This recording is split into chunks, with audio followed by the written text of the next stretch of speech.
Hello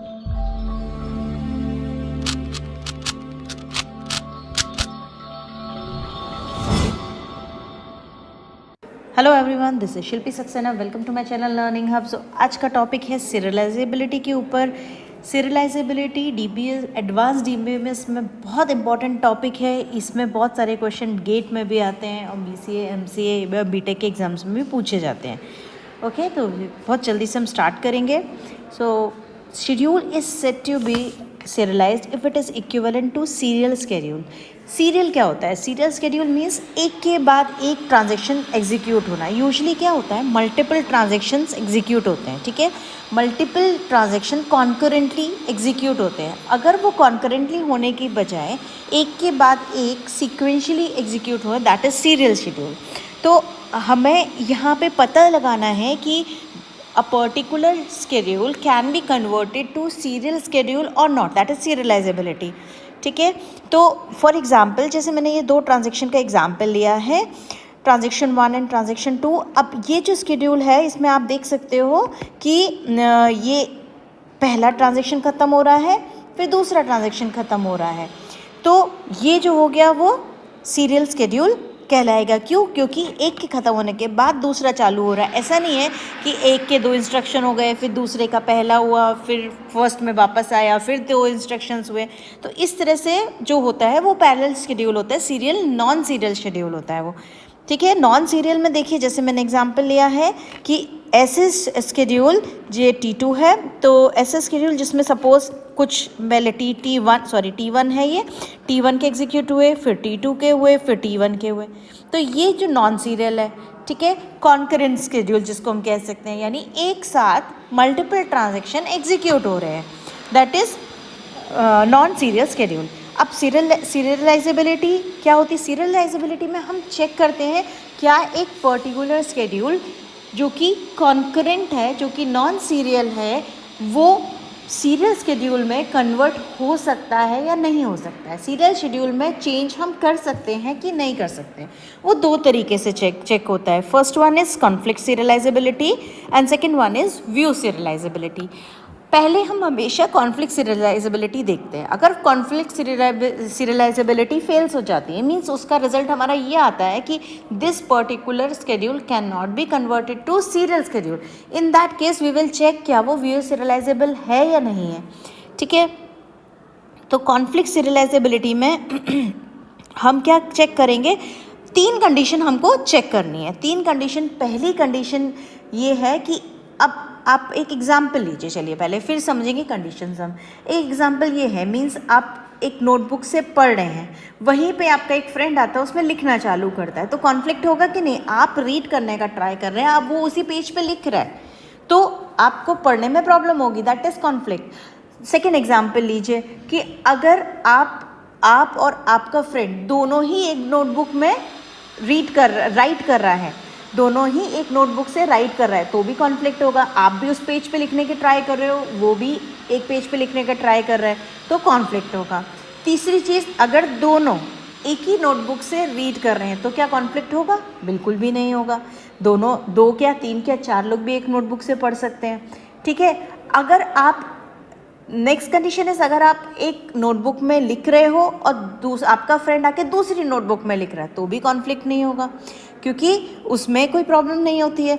दोनों एक साथ अलग अलग नोटबुक्स पे लिख सकते हो, लेकिन एक ही नोटबुक पे नहीं लिख सकते। ठीक है, यही चीज़ दिमाग में बैठ के हम तीनों कंडीशन समझेंगे कि एक होती है रीड राइट कंडीशन। मीन्स एक पर्टिकुलर फाइल है ए, उस पर हम रीड करने की भी ट्राई कर रहे हैं, हम राइट करने का ट्राई कर रहे हैं, तो कॉन्फ्लिक्ट होता है।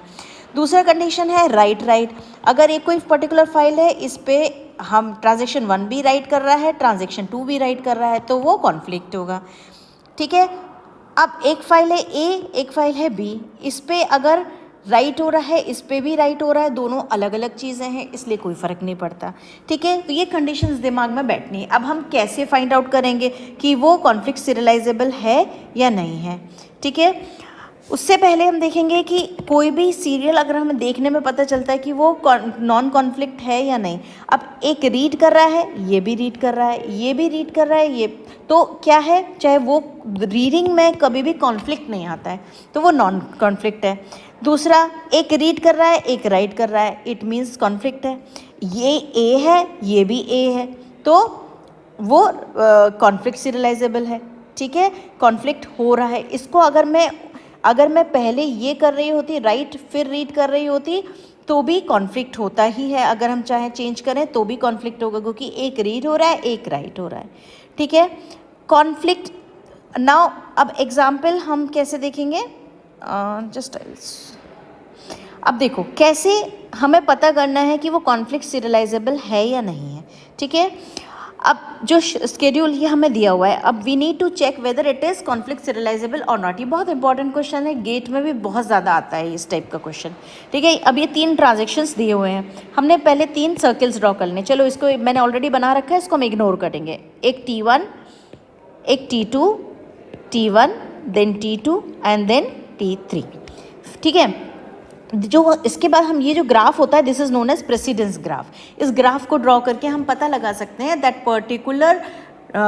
Particular schedule is conflict serializable और नॉट। ठीक है, हमने पहले तीनों ट्रांजेक्शन को ड्रॉ कर लेना है। हमेशा ऊपर से नीचे आते हैं, कभी भी नीचे से ऊपर नहीं आते हैं।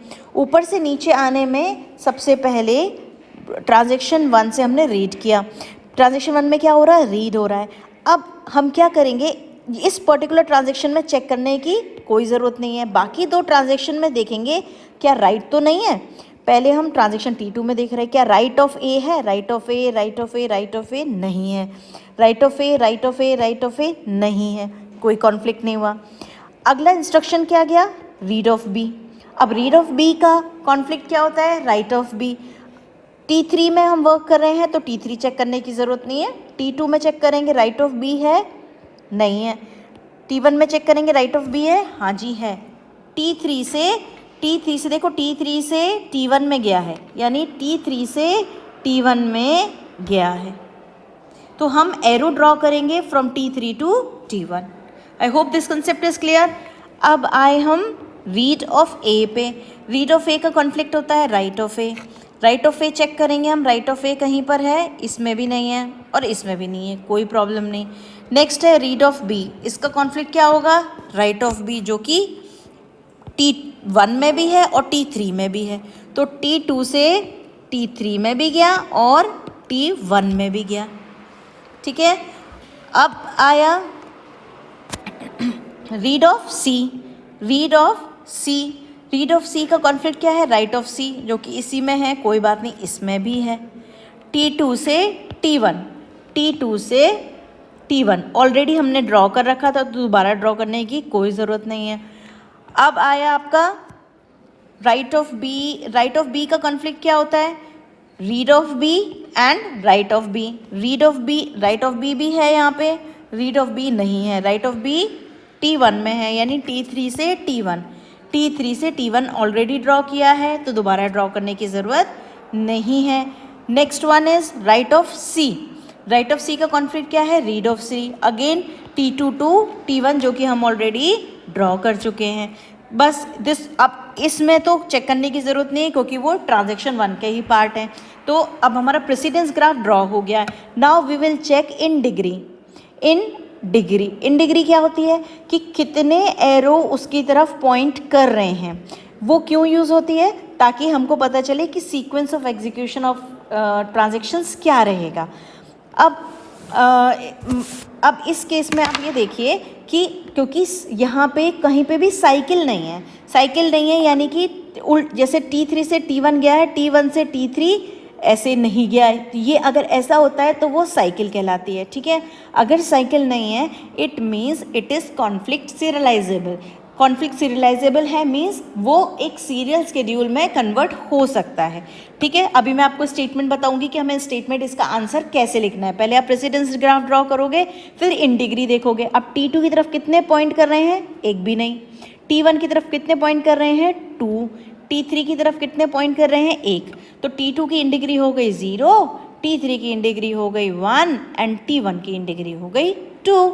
सो अब इन सब इन डिग्री को लेकर हम सीक्वेंस बना सकते हैं कि सबसे पहले सबसे कम इन डिग्री वाला एग्जीक्यूट होता है। पहले 2 एग्जीक्यूट होगा, फिर T1 एग्जीक्यूट होगा, फिर 3 एग्जीक्यूट होगा।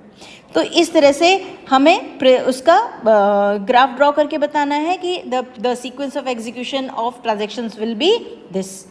अब स्टेटमेंट कैसे हो सकते हैं, स्टेटमेंट हम कैसे लिख सकते हैं, in the above schedule as there is no loop hence it is conflict serializable and consistent। consistent यानी कि आपका जो डेटा है उसमें कहीं पे भी प्रॉब्लम नहीं आएगी, read problem, right problem, update problem कहीं पर भी नहीं आएगी, डेटा आपका करेक्ट होगा। एंड सीक्वेंस ऑफ एग्जीक्यूशन वो हमने आपको लिख दिया कि आप कैसे सीक्वेंस को एग्जीक्यूट करोगे, हमारे इस सीक्वेंस में एग्जीक्यूट हो रहा है। जस्ट आई चेक अगेन, पहले T2 एग्जीक्यूट होगा, फिर सॉरी T3 एग्जीक्यूट होगा, फिर T1 एग्जिट होगा, सॉरी क्योंकि इन डिग्री इसकी 1 है, इसकी 0 है, इसकी 2, पहले T2 फिर T3 फिर T1। तो हमने क्या लिखना है कि it is conflict serializable and it can be converted to serial schedule and it is consistent. Consistent यानी कि डेटा हमारा करेक्ट डेटा होगा, इनकरेक्ट डेटा नहीं होगा। And sequence of execution of transactions will be this.